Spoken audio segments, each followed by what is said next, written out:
একের পর এক এমন কিছু খবর আসছে যে খবরগুলো পরপর যদি আমরা দেখি, দেখুন ট্যাংরা, মধ্যমগ্রাম, তার মাঝে হেমতাবাদ, আবার আজকে হালতুতে একটা পরিবারের সব শেষ হয়ে গেল একসঙ্গে। স্বামী, স্ত্রী, নাবালক পুত্র দেখা যাচ্ছে ঝুলছে, দেহ ঝুলছে। বাবার ছবিটা আরো ভয়ানক, কারণ বাবার সঙ্গে, বাবার কোলের কাছে তার সন্তানকে রাখা, সেই অবস্থায় তার দেহ ঝুলছে। একই পরিবারের তিনজন। কেন? প্রথমে একবার কখন এই দেহ দেখতে পাওয়া গেল, এই তিনজনকে প্রতিবেশীরা কি বলছেন প্রথমে একবার জানার চেষ্টা করবো। আমার সঙ্গে রৌনক রয়েছেন। রৌনক, এক এক করে প্রত্যেকটা বিষয় বোঝার চেষ্টা করব। প্রথমত আজ সকালে যে ছবি দেখা গেল, পুলিশ গেল, তোমরাও গেলে, কি দেখলে তোমরা? দেখে একেবারে এই সোমনাথ রায় যিনি নিহত হয়েছেন, তিনি অটো চালক ছিলেন এবং তারই সহকর্মীরা সকাল 9:30টার দিকে তাকে বাড়িতে খুঁজতে এসেছিলেন। দরজা না খোলায় দরজা ভাঙে এবং দেখে ঠিক একই অবস্থাতে সোমনাথ রায় এবং তার স্ত্রী সুমিত্রা রায় গলায় দড়ি দিয়েছেন এবং সোমনাথ রায়ের একেবারে কোলের মধ্যেই তার যে শিশু তিনি বাধা রয়েছে শাড়ি দিয়ে। তৎক্ষণাৎ এই কসবা থানাতে ফোন করে জানানো হয় এবং 10:40 নাগাদ কসবা থানার পুলিশ কিন্তু ঘটনাস্থলে পৌঁছায়। শুধু তাই নয়, সেখান থেকে তাদের দেহ উদ্ধার করা হয়েছে। ইতিমধ্যে ময়নাতদন্তের জন্য সেই দেহ পাঠানো হয়েছে। যে বিষয়টি এখন সামনে এসছে যে কেন তারা আত্মহত্যা করলে, না রৌনক, এখানে একটু আমি জানতে চাই। রৌনক, দেহ ঝুলছে, দুটি দেহ ঝুলছে, বাবার দেহর সঙ্গে বাঁধা রয়েছে সন্তানের দেহ, মানে সন্তানকে নিয়েই বাবা ঝুলে পড়েছেন। পাশে দেওয়ালের গায়ে সুইসাইডাল নোট, সেই নোটে কি রয়েছে?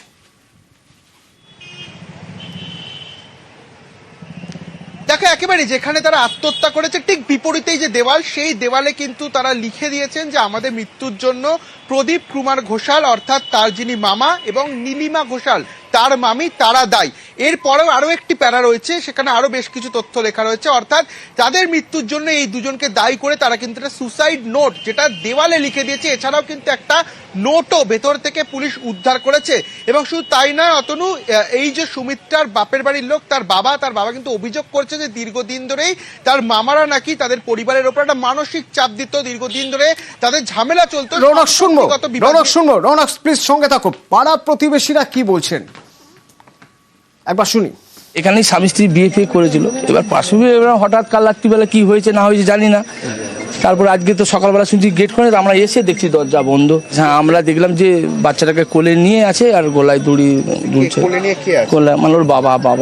অশান্তি একটা চলছিল পারবলি, ওর মামা বাড়ির সঙ্গেই একটা অশান্তি চলে যাচ্ছিল। এবার যে এটা যে এইরকম হবে আমরাও বুঝতে পারি না, কিন্তু এটা ঠিক ও খুব মানে এতে ছিল, খুব চিন্তায়। আমরা সেরকম ভাবে কোনোদিন ঝামেলা দেখিনি, তবে লাস্ট কয়েকদিন ধরে পাওনাদারেরা খুব এখানে আসছিল, পাওনাদারেরা হুমকি ফুমকি দিচ্ছিল। 2-3 দিন আগেও একজন এসছিল, এটাও শুনলাম আমি। রাত্রিবেলা যখন বাড়ি ফিরি তখন শুনলাম যে এখানে চিৎকার চেঁচামেচি হয়েছে। মানে আস্তে আস্তে দেখতে গেলে বিষয়টা এমন যে কোথাও একটা সমাজে একঘরে হয়ে যাচ্ছেন, টাকা পয়সার জন্য, দেনার জন্য। আস্তে আস্তে সবার কাছে সমাজে মুখ দেখানোর মতো জায়গা থাকছে না। পাড়া প্রতিবেশী যাদের নিয়মিত দেখা হয়, তারা মুখ ঘুরিয়ে হয়তো চলে যাচ্ছেন, যে রাতে তো ওদের বাড়ির সামনে ঝামেলা হয়। এই যে বলছেন পাওনাদার এসেছেন, আস্তে আস্তে সমাজ থেকে সরে যাচ্ছেন। কিন্তু কাদের জন্য? এই মামা মামিকে দায়ী করে দিয়ে গেছেন কেন? কি অভিযোগ তাদের বিরুদ্ধে? রৌনক, মামা শ্বশুর, মামি, এদের বিরুদ্ধে অভিযোগটা কি? মানে কেন এদের জন্য আত্মহত্যার পথ বেছে নিতে হলো বলে মনে করা হচ্ছে?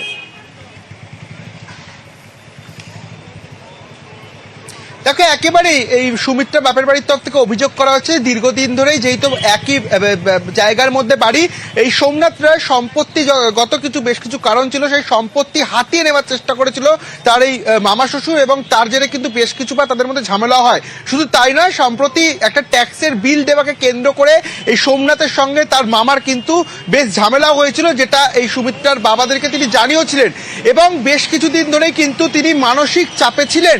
শুধু তাই নয়, এই বিষয়টা তিনি যে রুটে অটো চালাতেন সেই সহকর্মীদেরও তিনি জানিয়েছিলেন। অর্থাৎ পুলিশের তদন্তকারী অফিসারদের নজরে কিন্তু এই বিষয়টা রয়েছে, কারণ তারা আত্মহত্যা করার আগে একেবারে স্পষ্টত একটা দেওয়ালের গায়ে লিখে দিয়ে গেছে তাদের নাম উল্লেখ করে।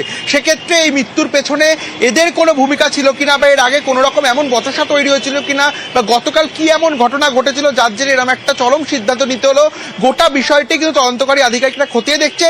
যেমনটাই সুমিত্রার বাবা অভিযোগ করেছে যে এই মামা শ্বশুর দীর্ঘদিন ধরে মানসিক চাপ দিত, সম্প্রতি ট্যাক্সের বিল দেওয়াকে কেন্দ্র করে তাদের মধ্যে তুমুল বচসা সৃষ্টি হয়। এই গোটা বিষয়টি কিন্তু এখন তদন্ত করে দেখা হচ্ছে। ইতিমধ্যে এই প্রদীপ ঘোষাল এবং নীলিমা ঘোষাল এবং এই যে নিহত সোমনাথের মাসি গৌরী ঘোষাল, তিনজনকেই কসবা থানার পুলিশ আটক করে সে প্রাথমিক জিজ্ঞাসাবাদ করছে। অন্যদিকে সুমিত্রার বাবা এবং মা যাদের বিরুদ্ধে অভিযোগ তাদের বক্তব্য একবার শুনি। তার বিরুদ্ধে অভিযোগ করছে যে একটা সম্পত্তিগত কারণ ছিল, ওর বাপের বাড়ি কোর্টে হবে, হ্যাঁ কোর্টে হবে। কোনো কিছু হয়েছে? না না না দাদা, আপনি ভালোভাবে জানবেন, আমাদের কোনো জমি সংক্রান্ত ব্যাপার নেই। সব ওনার নামে করে রেখেছে, কিছু করতে দিচ্ছে না, কোনো কাজ করতে পারবে না জায়গায়।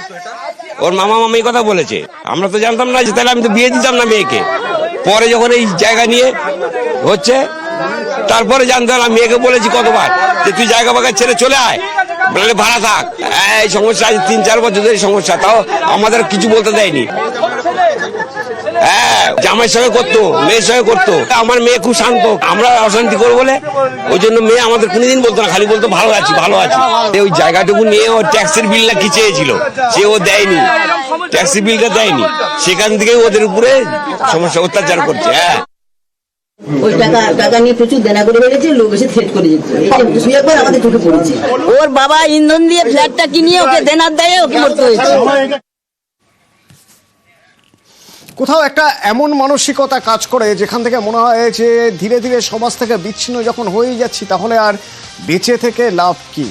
ঠিক এইরকমই ঘটনা কি বারবার হচ্ছে, বারবার প্রত্যেকের ক্ষেত্রে একই ঘটনা হচ্ছে। ট্যাংরাতে যেরকম ঘটনা ঘটছে, মধ্যমগ্রামে যে ঘটনা ঘটছে, সে একই ঘটনার পুরো পুনরাবৃত্তি হালতুতে। আচ্ছা, অপরাধ মনস্তত্ত্ববিদদের সঙ্গে যদি আমরা কথা বলি তারা কি বলছেন?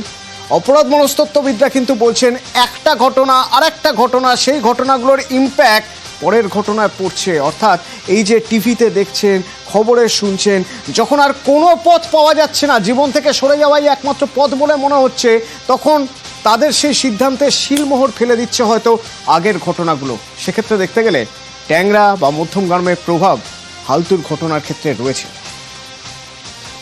কম্প্যাক্ট সুইসাইড একটা বিরাট জিনিস আমাদের সাইকিয়াট্রিতে। এটা হচ্ছে কি, আমি ডিপ্রেশনে ভুগছি, আমি বারবার আমার বাড়ির লোককে বলছি চলো একসাথে মরি একসাথে মরি একসাথে মরি। এই প্রভাবিত করার ফলে বারে বারে তার মনে হচ্ছে যে বাড়ির লোক যে ডিপ্রেসড নয় সেও কনভিন্স হয়ে যায়, আরে আমার স্বামীর এত দুঃখ, সে থাকতে চাইছেন, তাহলে আমি আমার থেকে কি হবে। এবং এই যে কন্ট্যাক্ট সুইসাইড, এটা কিন্তু বহু প্রচলিত।